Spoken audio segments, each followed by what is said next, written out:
Class 11 chapter number 33 probability very short answer type R D Sharma का very short answer type question है। तो question number 1 है 3 numbers are chosen at a random from numbers 1 to 30. Write the probability that the chosen number are consecutive.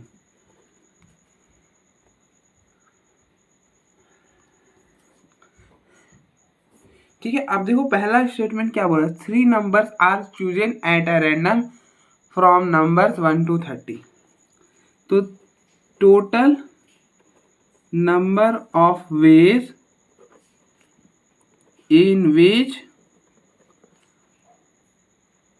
3 numbers can be chosen is 30C3। ठीक है, ये तरीका हो गया। अब हमसे प्रोबेबिलिटी पूछा है that the chosen number are conjugative, तो लेट कर लो, let A is equal to event that the chosen numbers are consecutive. तो कैसे आएंगे, कंसेक्यूटिव का मतलब लगातार। ठीक है, तो कहाँ से कहाँ तक नंबर से आपके पास देखो, नंबर से स्टार्ट हो रहे हैं 1 से लेकर कहाँ तक जा रहे हैं 30 तक। तो कंसेक्यूटिव नंबर चुनना है, तो या तो आप 1 2 3 या फिर 2 3 4।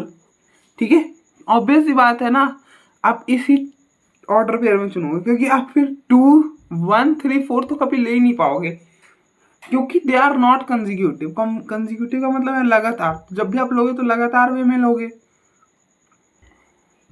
तो या तो आप 1 2 3 लोगे, या फिर 2 3 4 लोगे, या फिर 3 4 5 लोगे, अप टू सो ऑन। इसी तरह से आप 28 29 30 लोगे। ऑब्वियस सी बात है 29 और 30 के बाद कुछ आएगा ही नहीं, क्योंकि अगर आपने 28 को हटा दिया ना तो फिर 2 ही नंबर बच जाएंगे, इसलिए।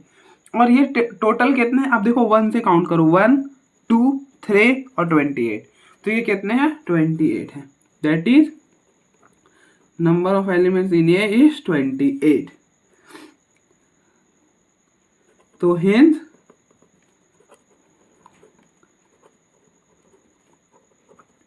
रिक्वायर्ड प्रोबेबिलिटी क्या हो जाएगा, probability of A that is number of elements in A upon में नंबर ऑफ एलिमेंट्स इन ए में है 28 और ओवरऑल है 30C3।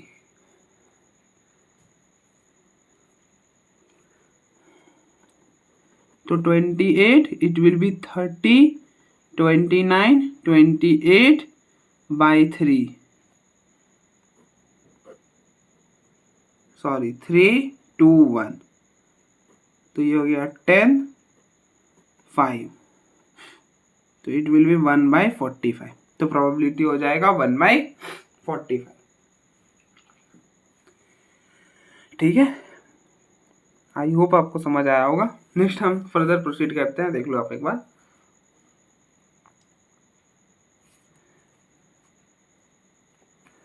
नेक्स्ट क्वेश्चन नंबर 2 है n persons are sitting on a row, 2 of them are selected, write the probability that they are together।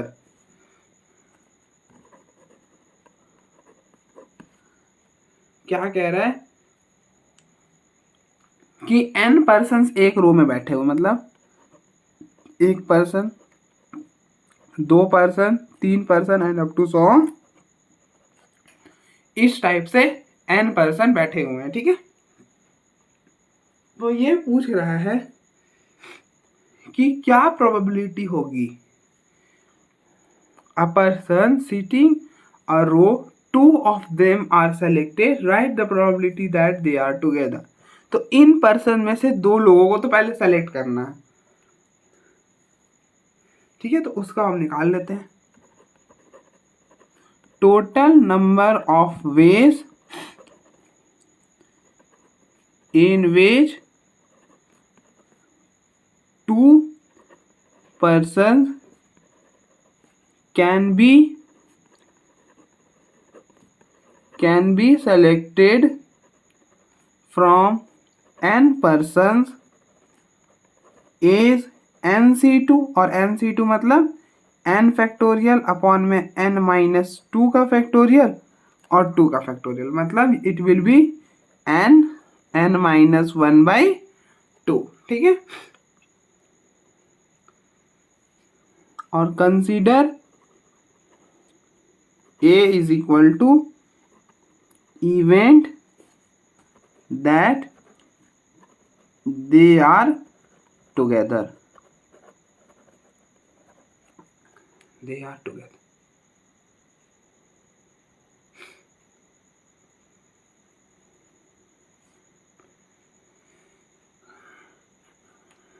ठीक है, तो अब इसमें क्या हो सकते हैं, वो जो हम सेलेक्ट करें वो जो हो साथ में हो। अब देखो n पर्सन्स कुछ इस तरह से रो में बैठे होंगे। अब दो लोग साथ में हैं तो या तो ये दो हो सकते हैं, ठीक है, या फिर ये दो हो सकते हैं अप टू सो ऑन यहां से n-1, या तो ये दो हो सकते हैं। ठीक है,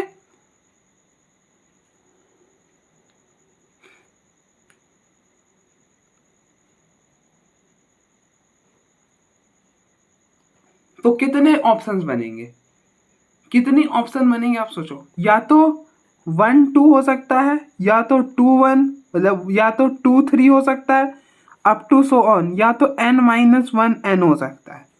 ठीक है, तो टोटल n-1 बन गए।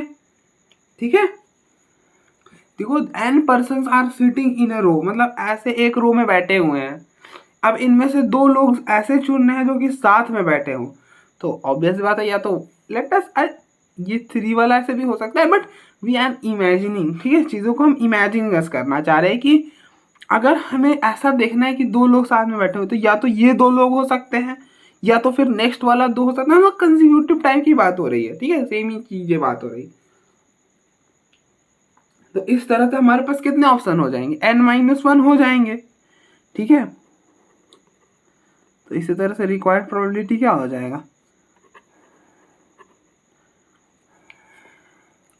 the required probability will be probability of A and this will be n-1 by n-1/2। तो ये और ये कैंसिल हो जाएगा तो इट विल बी 2/n। ठीक है, 2/n। तो आप देखो एक बार, फिर हम फर्दर प्रोसीड करते हैं।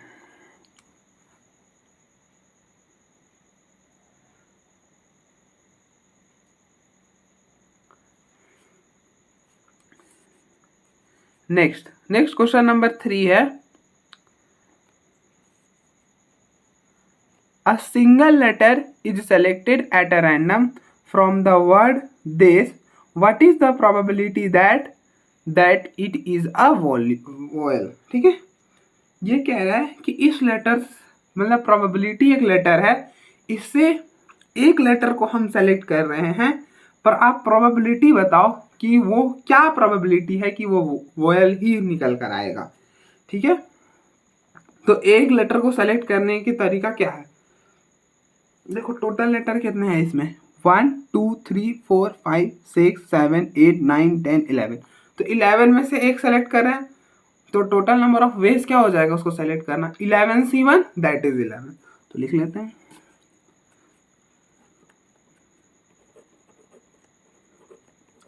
Total number of ways in which one letter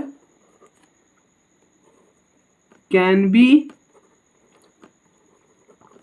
be selected from 11 letters is 11c1 and will be 11। ठीक है, that will be 11। ठीक है, तो consider A to be event that the selected letter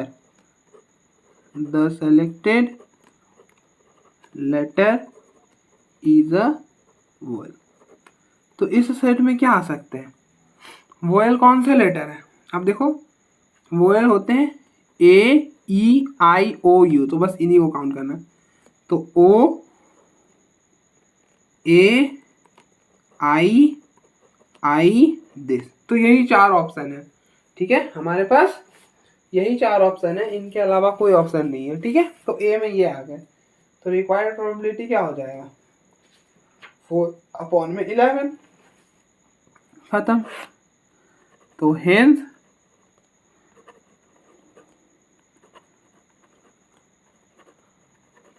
required probability is probability of A, that is number of elements in A upon number of elements in S। number of elements A में कितने हैं 4 हैं, 4 upon में 11, तो probability हो गई 4/11। तो आप देखो एक बार, फिर हम फर्दर प्रोसीड करते हैं। मीनवाइल आज हमें ये वाला very short answer type question complete करना है किसी भी हॉल में, चाहे जितना भी टाइम लगता है, हम टाइम नहीं देखेंगे, आज इसे कंप्लीट करेंगे, तो दैट कि नेक्स्ट डे से फिर हम MCQ कर पाए, ठीक है। तो आप देखो एक बार,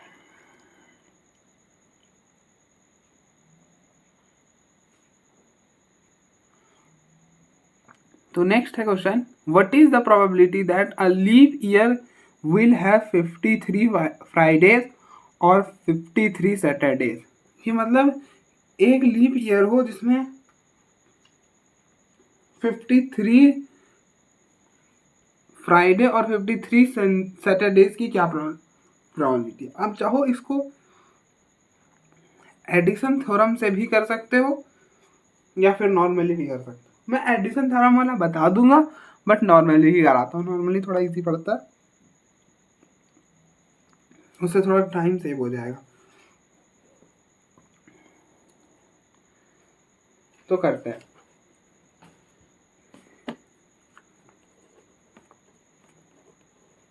इन a leap year which consist of 365 days,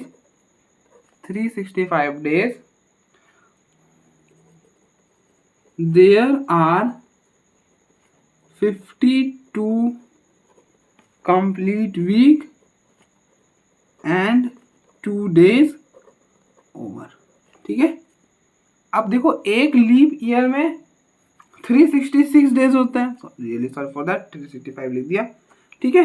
अब हमें पता करना है कि उसमें कितने वीक होते हैं, मैंने पहले बता दिया है, बट अगर आपको फाइंड आउट करना हो, क्योंकि ये चीज़ें आप कर आ रहे हो इसलिए मैं इतना बता नहीं रहा। देखो 366 को क्या करो, 7 से डिवाइड कर लो, क्योंकि एक वीक में 7 डेज होते हैं, 360 को 7 से डिवाइड करोगे उतने वीक आ जाएंगे, ठीक है। तो जब आप डिवाइड करोगे तो 5, 1, 6 और 2, 14, तो टोटल 52 वीक्स हो गए, और जो रिमाइंडर आया उतने ओवर डेज हो गए, ठीक है, उतने ओवर डेज हो गए, ठीक है। तो वही चीज मैंने बस अंग्रेजी में लिख दिया कि in a leap year which consist of 366 days there are 52 complete week and 2 days over, ठीक है। अब आप देखो 2 डेज के लिए चॉइसेस क्या होंगे, या तो वो संडे मंडे होगा या तो मंडे ट्यूसडे होगा, इस वे में होगा। ऐसा नहीं, अब आप ऐसा नहीं कह सकते कि it will B Sunday Tuesday, नहीं हो सकता, क्योंकि 2 जो डेज होंगे वो एट द एंड ऐसे लगातार होंगे ना। अब ऐसा थोड़ी होगा कि उनके बीच में चीजें बदल जाएंगी, नहीं बदलेगी ना। ऑब्वियस सी बात है, अगर उस एक डे में मंडे हुआ तो next day will be Tuesday, ऐसा तो नहीं होगा कि सैटरडे हो जाएगा, it will B not will be happening, ठीक है। तो इसलिए जो ऑप्शंस है हमारे पास वो संडे मंडे मंडे ट्यूसडे, मतलब ये पेयरिंग में बना सकते हो आप, जैसे अभी हमने कंजिक्यूटिव पे बनाया था, सेम वे हम यहाँ पे भी करने वाले हैं। तो बस उसी चीज को एक बार लिख लेते हैं, the following are the possible combination for these 2 over days। The following are the combination for these 2 over days। First is Sunday Monday, second one is Monday Tuesday, third one is Tuesday Wednesday, 4th Wednesday Thursday, 5th Thursday Friday, 6th Friday Saturday and 7th is Saturday Sunday. यही 7 combination होंगे हमारे पास, इसके अलावा तो कोई combination नहीं होगा। अब हमें क्या करना है, 53 संडे और 53 सैटरडे के बारे में बात करनी है। तो आप देखो,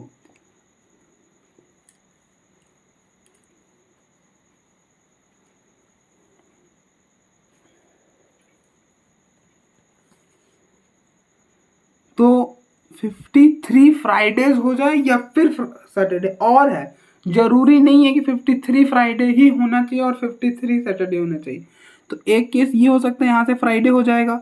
अब देखो, एक केस ये हो सकता है फ्राइडे सैटरडे, और एक केस ये हो सकता है। तो टोटल हमारे पास 3 केसेस हैं, ठीक है।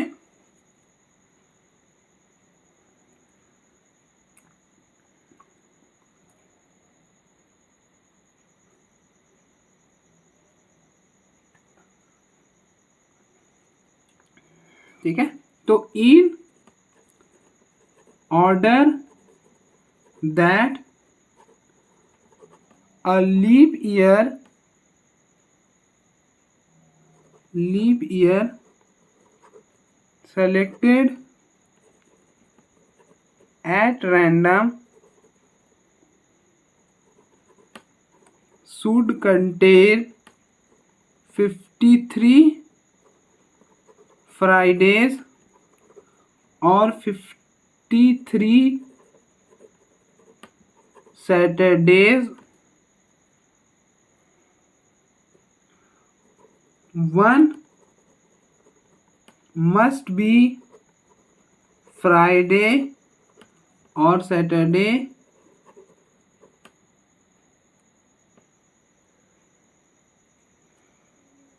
of the 2 over days।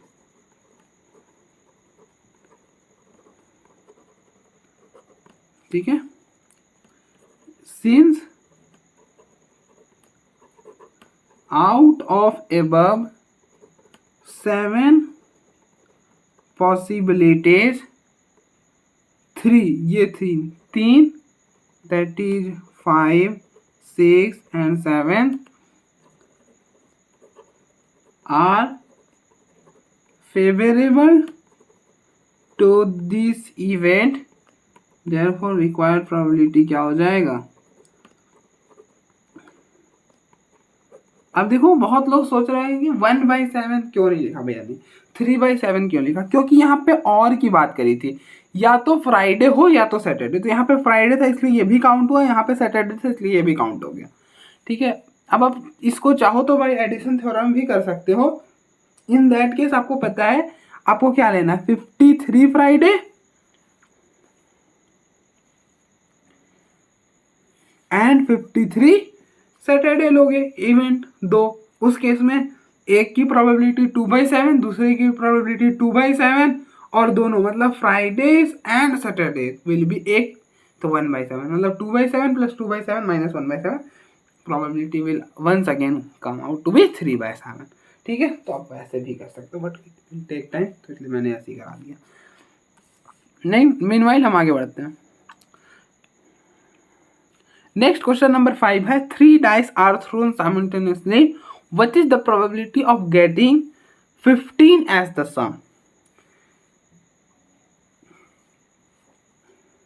ठीक है, अगर हम 3 डाइस को थ्रो करें तो क्या प्रोबेबिलिटी है कि हमें सम जो मिले 15 मिले। तो पहला सैंपल स्पेस, तो in a random throw of 3 dice the sample space will have 216 elementary events. ठीक है, ऑब्वियस ही बात है। 6, देखो ऑप्शन कितने हैं, देख एक डाई है, इसको हम थ्रो करेंगे तो 6 ऑप्शन है, इसी तरह से हम 3 थ्रो कर रहे हैं, तो 6 × 6 × 6 तो total number of elementary events will be 216। ठीक है भैया, ठीक है, हाँ ये ठीक है। अब हम इवेंट लेते हैं, let A to be getting a sum 15। ठीक है, अब 15 आ कैसे सकता है? तो आप देखो टोटल सम हो सकता है 6 6 6। ठीक है, टोटल सम हो सकता है 6 6 6। इस केस में होते हैं 18। ठीक है, शायद से इसमें दो दो कम होते हैं। हाँ, आई थिंक पेयर बनाना वैसे संभव नहीं होगा क्योंकि आज तक मैंने बनाकर नहीं देखा, तो मैं कुछ कह नहीं पाऊंगा। ठीक है, तो देखते हैं कितने बनते हैं। तो एक तो 15 आप ऐसे बना सकते हो 5,5,5। ठीक है, और कैसे बना सकते हो सोचो, उसका बाद हम उसको अरेंज आउट कर लेंगे। ठीक है, अरेंज कर लेंगे। तो एक बन सकता है 5 6 11 और 4। ठीक है, 5 6 और 4। ठीक है,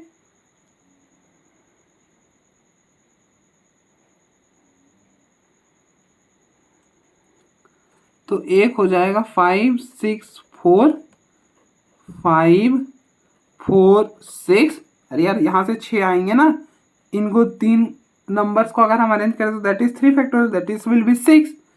तो उसी चीज को मैं लिख रहा हूँ। फिर 6 4 5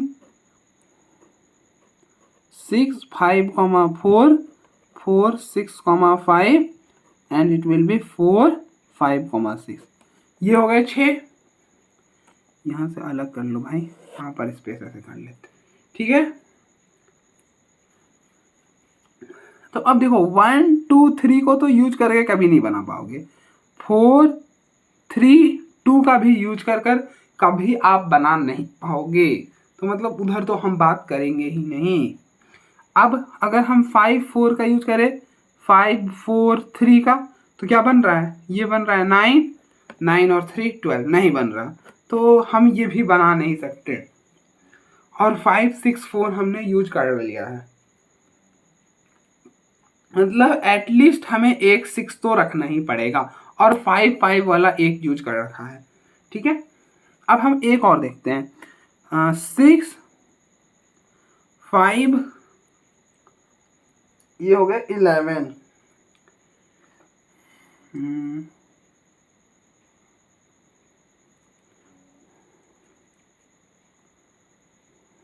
15 बनाना है ना,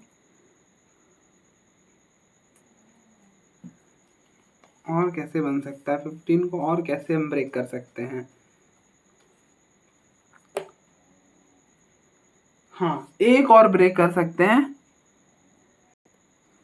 कि 6 6 3 कर सकते हैं। 6 6 विल बी 12 और 12 प्लस 3 विल बी 15। तो यहां से 3 बनेंगे, यहां से 3 बनेंगे।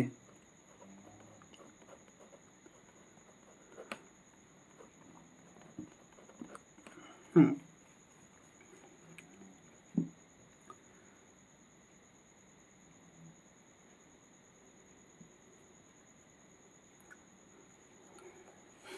और सोचो, देख एक तो 5 5 5 में ब्रेक हो गया। देख ऑड आ रहा है ना, तो तुझे एक तो इवन रख, ऑड रखना ही पड़ेगा। ठीक है, तुझे एक तो ऑड रखना ही पड़ेगा।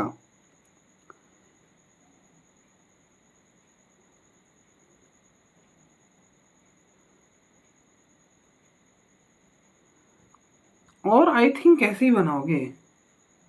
देख हमें यहां से एक देख के ये पता चला कि यू हैव टू फिक्स 6। एक 6 तो तुझे डेफिनेटली रखना है।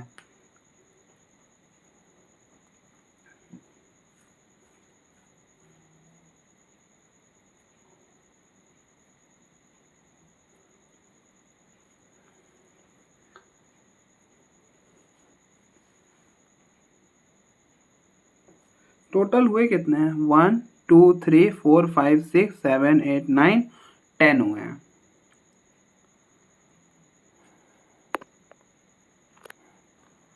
और कैसे बनोगे? 9 + 6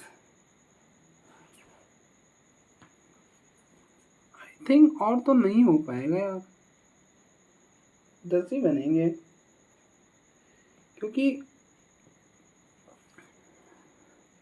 हमने 5 4 3 रख कर देखा तो ये क्या बन रहा है?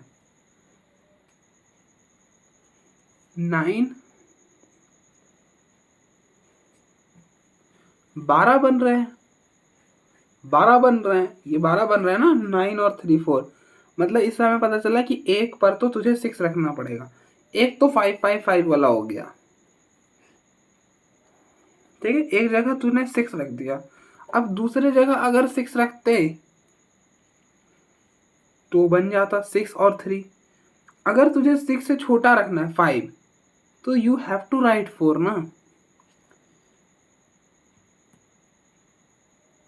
10 ही बनेंगे, कुछ नहीं कर सकते, 10 ही बनेंगे। और देख लेना, आई थिंक अगर कुछ गलती हो तो वो आप देख लेना।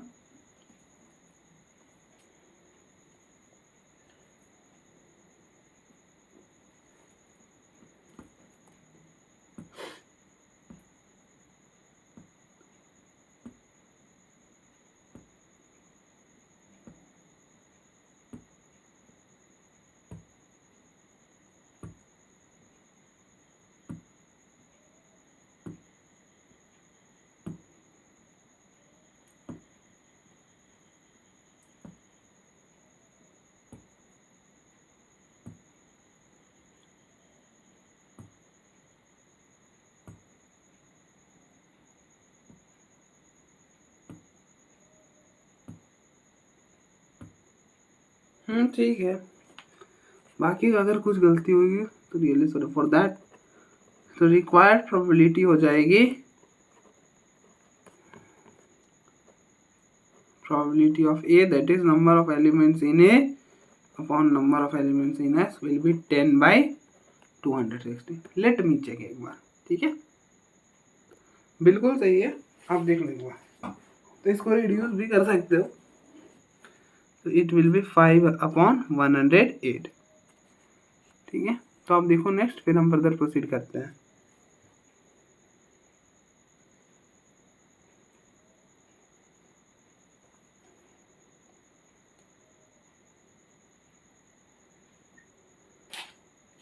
नेक्स्ट क्वेश्चन नंबर 6 है, if the letter word of the word Mississippi जो भी है, मिसिस पी जो भी है, are written down at a random in a row, what is the probability that the 4s comes together. ठीक है, कि जो 4 वो एस है वो साथ में आ जाए।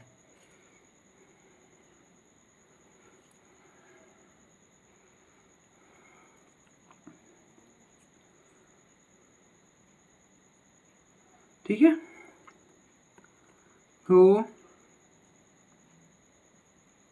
तो इस पूरे टोटल वर्ड को हम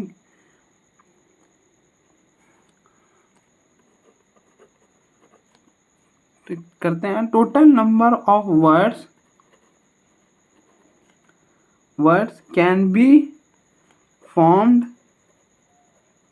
by using the letters of the word Mississippi. जो भी है, मैं इसको ढंग से बोल नहीं पाता, मिसिसिपी जो भी है, ठीक है, is the total number of words can be formed by using the letters of the word Mississippi is हंस लो, ठीक है।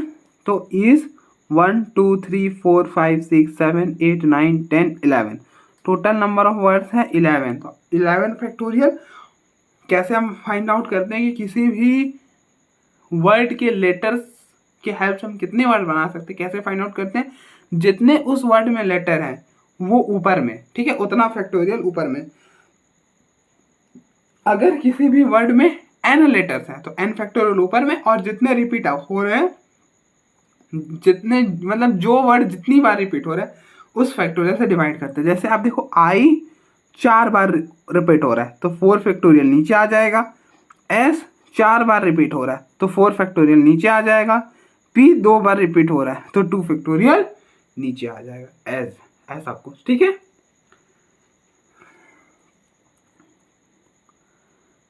अब नाउ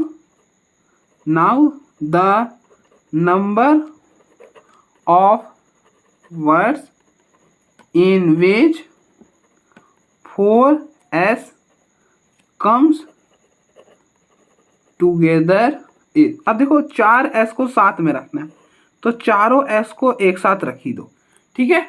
अब बाकी बचे कितने लेटर, टोटल 11 थे, 4 यहीं पर यूज हो गए तो बाकी 7 बचे होंगे, ठीक है। बाकी 7 बचे होंगे, 1 2 3 4 5 6 7, 1 2 3 4 5 6 और 7। कहीं पे भी आई रख दो, ये आई आ गया, ये पी आ गया, ये एम आ गया, ठीक है। तो अब टोटल लेटर्स कितने हुए, 8, तो ये हो गया 8 फैक्टोरियल, ठीक है। अब बल्कि इन 4 में 4 आई आ रहा है तो 4 फैक्टोरियल से डिवाइड, 2 पी आ रहा है तो 2 फैक्टोरियल से भी डिवाइड, और ये चारों अपने आप में चेंज हो सकते हैं तो 4 फैक्टोरियल, बट ये 4 रिपीट हो रहा है तो 4 फैक्टोरियल से डिवाइड भी कर दिया, ठीक है। तो finally it come out to be 8 factorial upon 4 factorial 2 का फैक्टोरियल, ठीक है। तो रिक्वायर्ड प्रोबेबिलिटी क्या हो जाएगा, दिस अपॉन दिस, तो जो भी आए देख लो। तो hence required probability will be 8 factorial 4 factorial 2 factorial by 11 factorial 4 factorial 4 factorial 2 factorial।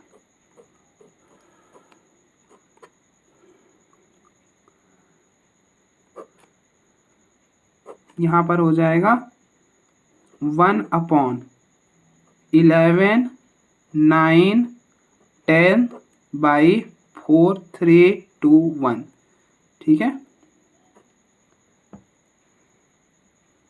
यहाँ पर 3 बचेगा, यहाँ पे 5 बचेगा तो इट विल, ये 4 ऊपर जाएगा तो 4 अपॉन 3 और 5 15, और 5 को 11 से मल्टीप्लाई करोगे 1 1 5 1 1 6 1 1 6 5, हाँ 5 आएगा ना, बिल्कुल 1 6 5, ठीक है। तो आप देखो एक बार, फिर हम फर्दर प्रोसीड करते हैं।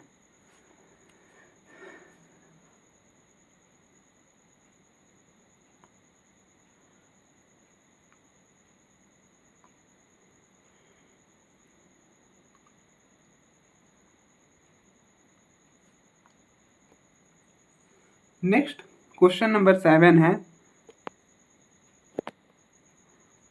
What is the probability that 13th days of randomly chosen month is Friday. अब देखो इस प्रॉब्लम को आप ध्यान से समझना कि 13 डेज, किसका 13 डेज, जो हम मंथ को रेंडमली चुनेंगे। तो in this case we have to select a month and then हम उसका 13 डेज प्रेडिक्ट करेंगे, ठीक है।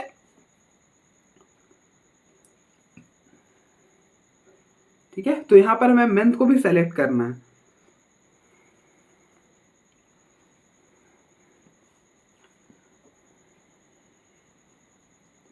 ठीक है, देखो आप व्हाट इज द प्रोबेबिलिटी, और यहाँ पे डायरेक्ट प्रोबेबिलिटी पूछा है, तो what is the probability that 13th days of randomly chosen month is Friday, कि जो हम रैंडमली मंथ को चुनेंगे तो टोटल मंथ कितने होते हैं 12, उसमें से एक चुनेंगे तो दैट विल बी 1/12, ठीक है। और अब 1/12 हो गया ये, अब उसमें से जो 13th डे है मंथ का वो फ्राइडे निकल जाए, तो वो 13th डे के पास चांसेस कितने हैं, 7 चांसेस है। It can be Sunday, Monday, Tuesday, Wednesday, Thursday, Friday, Saturday, Sunday. उसमें से हम क्या चाह रहे हैं कि वो फ्राइडे निकल जाए तो प्रोबेबिलिटी हो गई 1/7। मल्टीप्लाई कर लो दोनों को तो 1/84 हो जाएगा। अब इसी चीज को बस अंग्रेजी में लिख देंगे, बाकी ये भी हमारा हो जाएगा फिर।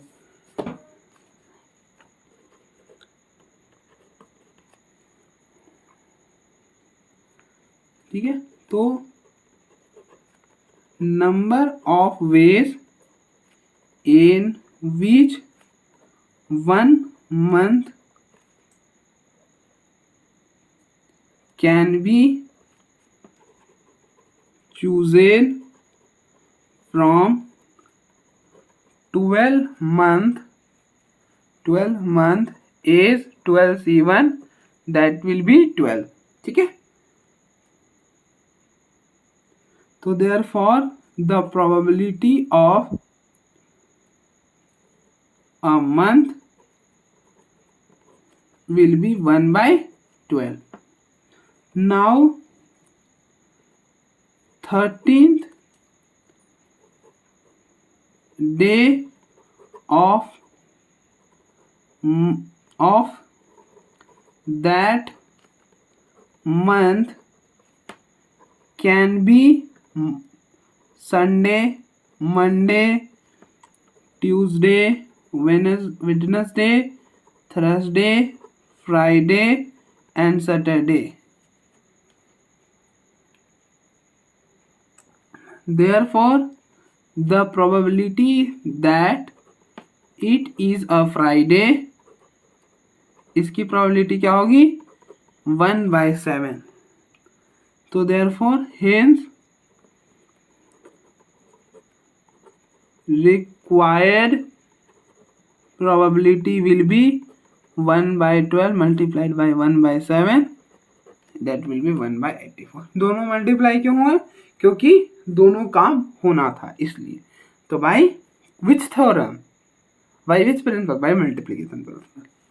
ठीक है, ऐसा मल्टीप्लिकेशन प्रिंसिपल नहीं कहेंगे, यहाँ पे हम इंडिपेंडेंट इवेंट कह सकते हैं। ठीक है,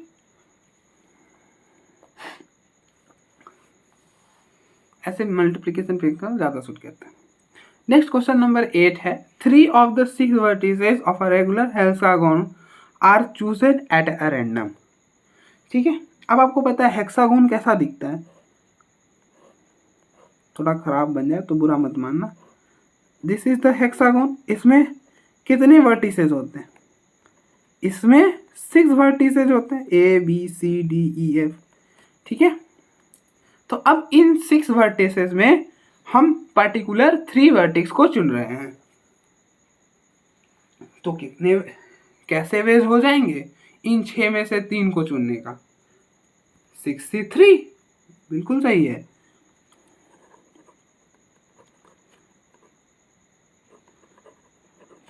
तो total number of ways in which 3 vertices can be chosen from 6 vertices is 63। और 63 कितना होता है कैलकुलेट करने के बाद, 6 फैक्टोरियल 3 फैक्टोरियल 3 फैक्टोरियल, 36 4 5 अपॉन में 3 फैक्टोरियल 6, क्योंकि इससे ये कैंसिल हो जाएगा, 6 से 6 कैंसिल होगा, इट विल बी 20। तो 20, therefore number of elementary events which is equal to 20। What is the probability that the triangle with these vertices is equilateral?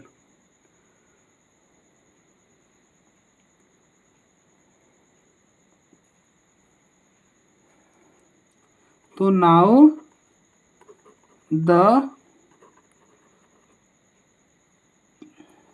अब आप देखो इन 6 वर्टिसेस को चुनकर आप कितनी ट्रायंगल बना सकते हो। मतलब हम जो 3 वर्टिसेस चुन रहे हैं उससे क्या चांसेस है कि वो 3 वर्टिसेस से इक्विलेटरल ट्रायंगल बना सके। देखो अगर आपने ये 3 वर्टेक्स चुना, आपको पता है कि इक्विलेटरल ट्रायंगल कौन बनाएंगे?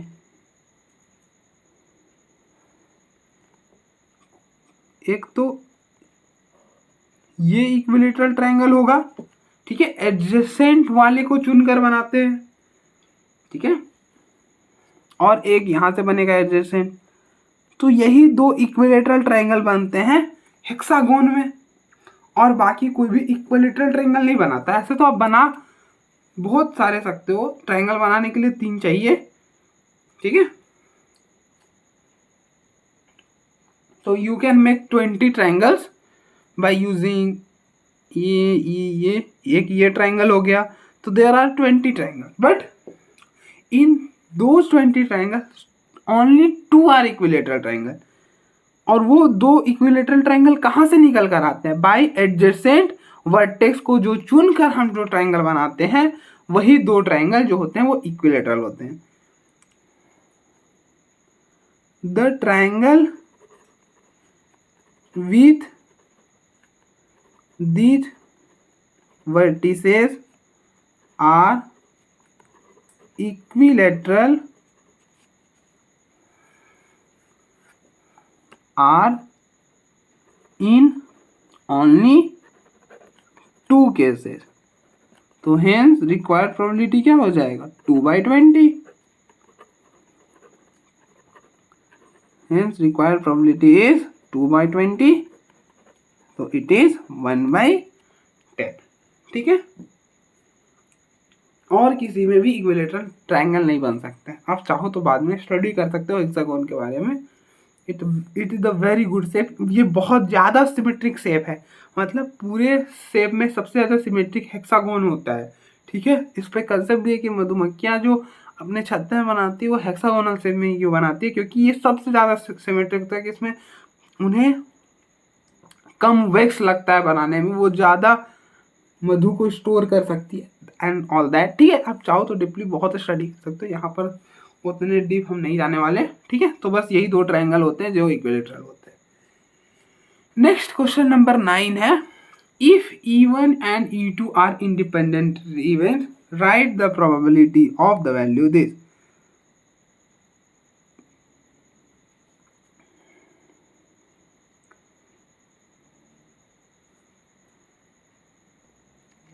अब देखो यहाँ पर हमें भले बोला है कि E1 इवेंट मतलब E1 E2 इंडिपेंडेंट इवेंट्स है, मतलब अगर कोई इंडिपेंडेंट है, since E1 and E2 are independent, तो क्या होता है कि probability of E1 intersection E2 जो होता है वो P1 मल्टीप्लाइड बाय P2 होता है। बट इन चीज़ों से इसका कोई लेना देना नहीं है। आप इनको चाहो तो सिंपली सॉल्व कर सकते हो। कैसे? Probability E1 union E2 by de Morgan's law, E1 not intersection E2 not, ठीक है। वो क्या होता है? E1 यूनियन E2 का होल कॉम्प्लीमेंट, E1 का कॉम्प्लीमेंट इंटरसेक्शन E2 का complement by de Morgan's law, it is the E1 union E2 का होल कॉम्प्लीमेंट, तो it will be intersection E1 union E2 का होल कॉम्प्लीमेंट। अब आप बताओ, एक इवेंट है E1 यूनियन E2, दूसरा है उसका नॉट, क्या उनमें कभी भी कोई पॉइंट कॉमन होता है? ए और ए नॉट में कोई पॉइंट कॉमन होता है क्या? जैसे ये कोई इवेंट ए है, ठीक है, तो ए नॉट ये हो जाएगा, दिस इज ए नॉट और दिस इज ए, दोनों में कुछ कॉमन है क्या? नहीं है। तो अगर कुछ भी एलिमेंट है ही नहीं, अगर सेट फाई है, दिस सेट इज फाई, मतलब ये हो गया प्रोबेबिलिटी ऑफ फाई, और प्रोबेबिलिटी ऑफ फाई क्या होता है? 0, तो इसकी वैल्यू हो गई 0, कुछ भी नहीं था प्रॉब्लम में, ठीक है। ऐसे ही हमें दे रखा था कि ये इंडिपेंडेंट है, इंडिपेंडेंट की जरूरत भी नहीं आनी थी, ठीक है। लास्ट प्रॉब्लम है वो कर लेते हैं, then we will bind up. तो देखो एक बार आप,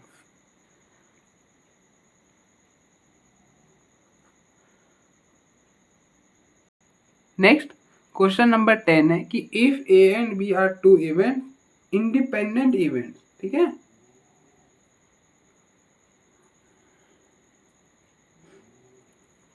सच दैट की probability of A intersection B is 1/6 and probability of A not intersection B not is 1/3। अब देखो आप simply with the help of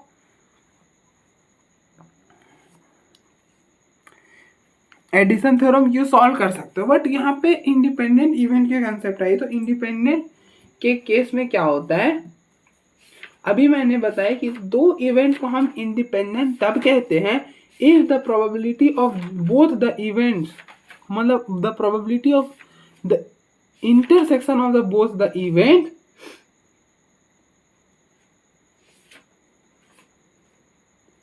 is equal to the product of individual probability of that event। ठीक है, तो अब देखो ये दिया हुआ है, मतलब probability of A multiplied by probability of B is 1/6 है, और यहाँ से भी मतलब probability of A not multiplied by probability of B not is 1/3। अब इन दोनों को आप सॉल्व कर लो और आपको प्रोबेबिलिटी ऑफ ए बी मिल जाएगा। ठीक है, तो करते हैं। ठीक है, आपको पता है प्रोबेबिलिटी ऑफ ए नॉट क्या होगा, 1 माइनस प्रोबेबिलिटी ऑफ ए, तो it will be 1 minus probability of A multiplied by 1 minus probability of B which is equal to 1/3। Multiply करोगे तो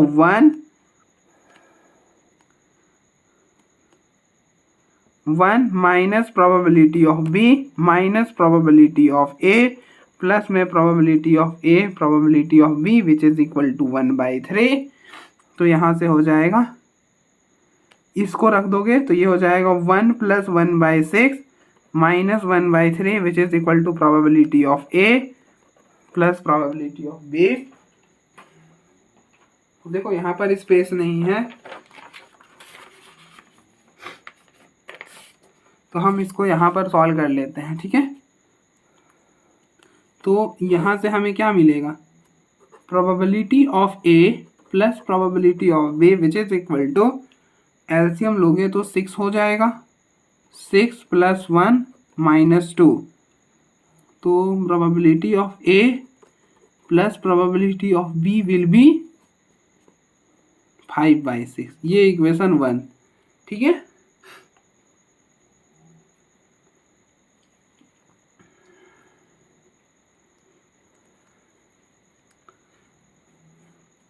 यहाँ से अगर हम प्रोबेबिलिटी ऑफ बी निकाल लें तो it will be 5/6 minus probability of A, यहाँ पर लाकर रख दो, तो probability of A 5/6 minus probability of A will be 1/6, तो it will be 5 times probability of A minus 6 time probability of square of A which is equal to 1। तो यहाँ से इक्वेशन बन जाएगा 6 टाइम प्रोबेबिलिटी ऑफ ए का whole square minus 5 times probability of A plus में 1 which is equal to 0।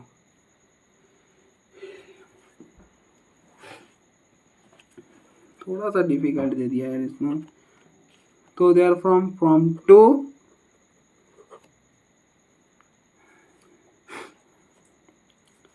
इसको 3 ले लो, from 2 we have by putting probability of a which is equal to x। ठीक है, x कर लो, आसान होगा के लिए। अब स्प्लिटिंग करो तो ये हो गया 6, तो ये हो गया -3x minus 2x plus 1 is equal to 0। तो इन दोनों में 6x कॉमन है, तो x minus 3x minus 1 minus 2 common है, तो 2x minus 1 which is equal to 0। तो ये हो गया 3x minus 1 2x minus 1 equal to 0।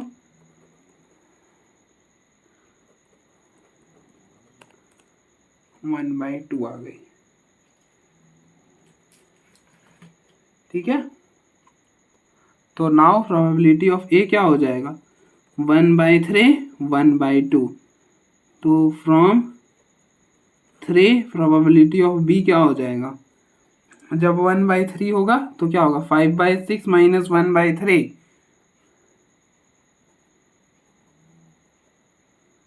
तो ये हो जाएगा 3/6 1/2, और जब 1/2 होगा तो 1/3 होगा।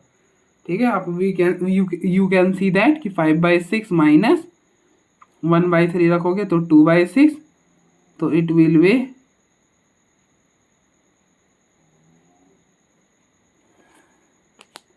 सॉरी 1/2 रखोगे तो 3, हाँ 3, तो 2/6 1/3। ठीक है, तो दोनों पॉसिबल है, क्योंकि आप 1/3 मल्टीप्लाई बाई 1/2 करोगे तो इसलिए आप लिख सकते हो therefore probability of A will be 1/2, probability of B is 1/3। ये हो गया, तो आप देख लो एक बार। ठीक है, फिर आज हम यहीं तक करते हैं, क्योंकि ऐसा कुछ था नहीं कि लेस देन नेगेटिव आया तो जिससे हम नेगलेक्ट कर सके। तो हम देख रहे हैं पेयर वाइज तो सही ही है। ठीक है।